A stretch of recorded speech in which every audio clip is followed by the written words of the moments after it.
फटी हुई एड़ियां सबको बुरी लगती हैं। आम चीजों के इस्तेमाल से ही आप अपनी फटी हुई एड़ियों को नरम, मुलायम और खूबसूरत बना सकते हैं। बिस्मिल्लाहिर्रहमानिर्रहीम। अस्सलाम वालेकुम व्यूअर्स, मैं आपको अपने channel Jasmine health and beauty tips में खुशामदीद कहती हूँ। एड़ियां किसी मौसम में भी फट सकती हैं। गर्मी हो या सर्दी, खुश्की की वजह से पाँव की एड़ियां फटने लग जाती हैं और ज्यादा जर्म्स और गंदगी की वजह से बहुत ही ज्यादा खराब हो जाती हैं। उनके ऊपर बहुत ही मोटी डेड लेयर आ जाती है जिसको रिमूव करना बहुत ही मुश्किल होता है। आज जो रेमेडी आप लोगों के साथ शेयर कर रही हूँ, इस रेमेडी के इस्तेमाल से आपकी फटी हुई एड़ियां बिल्कुल सॉफ्ट, मुलायम हो जाएंगी।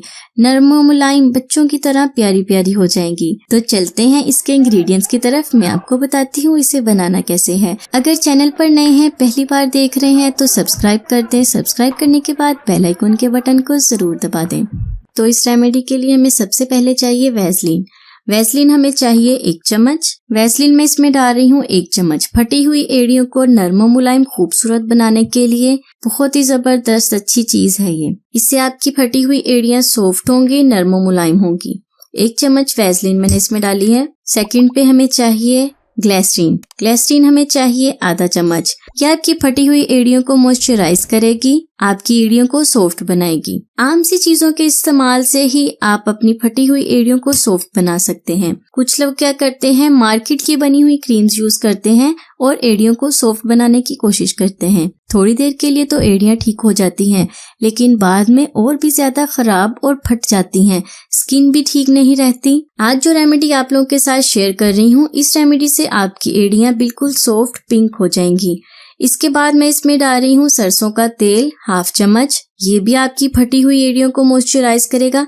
सर्दियों में एड़ियां इस वजह से फटती हैं कि स्किन खुश्क हो जाती है। खुश्की की वजह से एड़ियां फटने लग जाती हैं। फटी हुई एड़ियों को दोबारा से नरम, मुलायम और सॉफ्ट बनाने के लिए ये जबरदस्त रेमेडी है। लास्ट में हमें चाहिए लिपस्टिक। पिंक कलर की हमें कोई सी भी लिपस्टिक चाहिए। इससे आपके पाँव की एड़ियां सॉफ्ट, पिंक हो जाएंगी, बिल्कुल बच्चों जैसी स्किन हो जाएगी। ये मैंने इसमें डाल दी है थोड़ी सी लिपस्टिक। अब सारी चीजों को हम डबल बॉयल मेथड के जरिए इसे मेल्ट कर लेंगे। पानी थोड़ा सा गर्म करके सारी चीजों को मैं अच्छी तरह से मेल्ट कर लूंगी। फटी हुई एड़ियों को प्रिपेयर करने के लिए बहुत ही अच्छी क्रीम बन जाएगी। तो ये देखिए फ्रेंड्स, हमारी बहुत ही खूबसूरत क्रीम बनकर तैयार हो गई है। थोड़ी देर बाद ये बिल्कुल जम जाएगी, हार्ड हो जाएगी, क्रीमी फॉर्म में आ जाएगी। क्योंकि हमने इसे मेल्ट किया है सारी चीजों को, अभी ये गर्म है।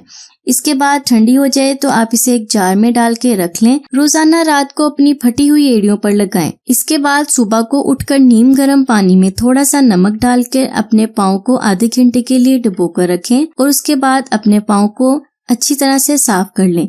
ऐसा करने से जो आपके पाँव की डेड स्किन है वो रिमूव होना शुरू हो जाएगी और 2 से 3 बार के इस्तेमाल से ही आपकी फटी हुई एड़ियां बिल्कुल ठीक हो जाएंगी। बिल्कुल इतनी सॉफ्ट, नरम, मुलायम बच्चों जैसी हो जाएंगी। क्योंकि फटी हुई एड़ियां सबको ही बुरी लगती हैं। फटी हुई एड़ियों को दोबारा से खूबसूरत, नरम, मुलायम, पिंक बनाने के लिए बहुत ही जबरदस्त रेमेडी है जो आप लोगों के साथ शेयर की है। उम्मीद करती हूँ आपको रेमेडी पसंद आएगी। वीडियो को लाइक और शेयर जरूर कर दें। चैनल को अभी तक सब्सक्राइब नहीं किया तो सब्सक्राइब कर लें। अपना बहुत सारा ख्याल रखें और मुझे दुआ में याद रखें। अल्लाह हाफिज।